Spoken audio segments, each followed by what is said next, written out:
Hello and welcome to Just One More Watch. If this is your first time here, my name is Jody. I love watches. If you also love watches, I would love it if you would subscribe to the channel by hitting the big button that says subscribe on it. I should point out though that there are two of me. The smiley, happy one with the big hello, and Dark Jody, the not so smiley, not so happy version that makes videos like this, and this. Judging by their popularity, it seems that you lot quite like Dark Jody, so here follows another roasting today. It's actually a three-parter today. The first part is a roasting of an entire brand that is just junk. I do not recommend them. I have reviewed one of their watches on the channel before and I gave that one a proper roasting also.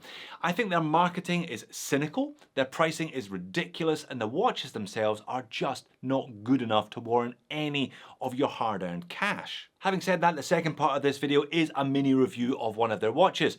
I spotted it on a Facebook group last week and picked it up for myself, paying 199 Australian dollars for the privilege. We're going to have a very brief look at the watch. I don't think it's as bad as some of their other offerings, but it's still poorly made. So why did I buy it? That, my friends, is part 3 of the video today. The final slap in the face, the final knife in the back. All right, I'm going to sharpen my tongue. Let's get on with it. The brand is Thomas Earnshaw. Now, if you're a fan of their watches, hey, it's a free world. Well, at least the bit I live in is mostly free anyway. If you like the look, then you go for it. You should probably stop watching now though. They are best known for making primarily skeletonized watches, sporting what can best be described as a mock Regency look.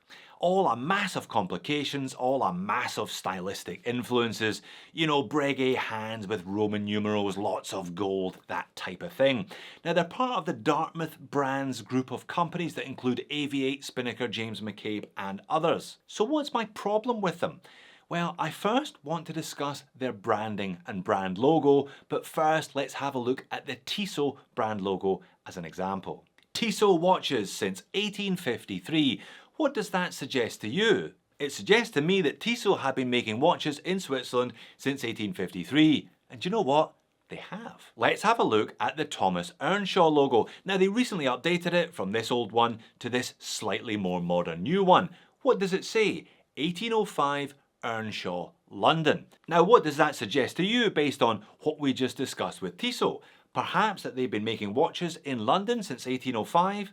I'm sure that's what they'd like you to think. Well, Thomas Earnshaw was an English master clock and watchmaker who plied his trade in London in the late 18th and early 19th centuries. He was known for making clocks as well as marine chronometers. Indeed, one of his chronometers was fitted to HMS Beagle, the ship that took Charles Darwin to the Galapagos Islands. So you know, the man has some horological chops. One of his long case clocks is on display in Sydney's Powerhouse Museum, for example. What does he have to do with this watch brand?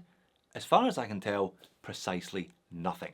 Perhaps they paid somebody to use his name, perhaps they didn't. And it's not just the name of the company. Check out the names of the models that Thomas Earnshaw sells. It seems that nobody from the 1800s is safe, including Disraeli, Gladstone, Trouvelot, and Carlyle. They would all be rolling in their graves if they knew how their names were being used. I'm quite sure of it. What about the date, 1805? Has Thomas Earnshaw been making watches since 1805? As far as I can tell, they've been making watches as far back as 2013. And what about London then? Well, I'll give them a pass on that one because Dartmouth Brands are a UK company, but I highly doubt that any single component of these watches or their packaging is made in the UK. So the London thing is more than a little misleading.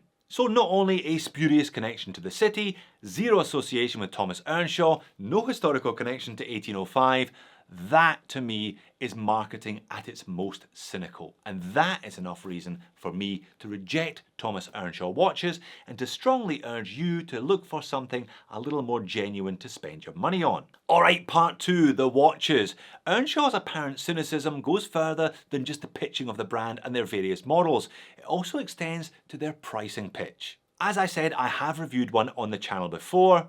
It was this one, a good 3 years ago in a video entitled Omega or Earnshaw? You decide, is this the most overpriced watch I've reviewed? Now it may have had a genuine Value 7750 in it, but it was priced at £3,250, exactly the same price as an Omega Speedmaster. Only the dangerously drunk would buy a Thomas Earnshaw rather than an Omega Speedmaster for the same money. But of course, they aren't really the same money, are they? Earnshaw's prices are inflated for the home shopping channels. Was $3,250 for the first 50 callers today only, they're only $999. For example, the watch that I am eventually going to show you is listed on their website at $1,400 and something or other dollars.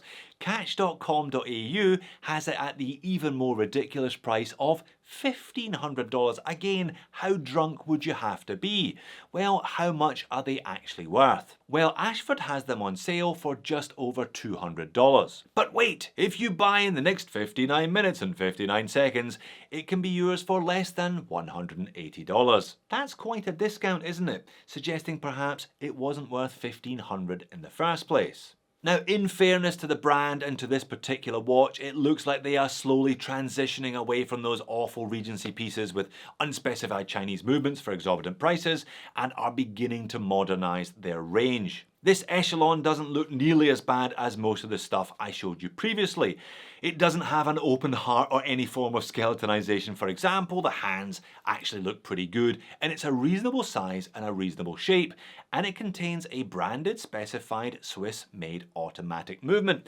In this case, a Ronda Caliber R150. It's a movement I've come across once or twice already, generally used by smaller companies that don't have the buying power to negotiate the use of ETA or Solita movements and are happy to settle for a more economical clone. Ronda are also a massive Swiss watch company providing cheap and reliable quartz movements to millions of watches each year.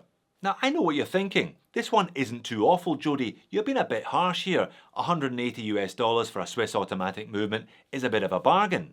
And you know what? It might be if the dial wasn't off center. Have a look again at the alignment of the 6 o'clock index and the central link of that bracelet. The dial is way off anti-clockwise. As soon as I opened the box, I knew it was off. But if despite all of this, you simply must buy a Thomas Earnshaw, know what you're buying. You're not buying a piece of history. You're not buying a Maison or Horloger dating back to the Georgian era. You're buying a mass-produced watch made in China and built to a budget. Which is pretty much what I did. But why, you ask? Well, this is part 3, the final insult, the knife straight into Thomas Earnshaw's solar plexus. Now, I mentioned that the Ronda 150 is a clone of the ETA 2824, meaning it is a drop-in replacement. Many moons ago now, I bought this cute little Titoni Airmaster new old stock case, and I have been looking for an ETA 2824 or similar movement to drop into the back of it. When I saw this Thomas Earnshaw for sale for 199 Aussie dollars, I saw the opportunity to savage a watch brand that thoroughly deserved it and pull one of their watches apart and then build this Titoni. Now, it is not without a small tinge of regret, a mild smattering of guilt that I do this. I'm not anthropomorphizing watches. They do not have human characteristics. They do not have souls. But it's not their fault they were designed and marketed by the likes of Thomas Earnshaw, is it? And then end up on my bench being first mocked and then eviscerated. And this isn't the first time I've done it either. Remember the Technomarine, the world's ugliest watch, that I bought, mocked, and then pulled apart to make, well, something marginally less ugly, perhaps? Stay tuned to see what eventually happens to this Thomas Earnshaw. The Ronda may end up being in a watch that's just as ugly, but it could never end up in a watch any more cynical than the one it arrived in. So there you have it. I do enjoy these videos. I'm definitely going to make them more often. If you want to see more of Dark Jody, click here or here. Anyway, that's all I've got for today. Go away now.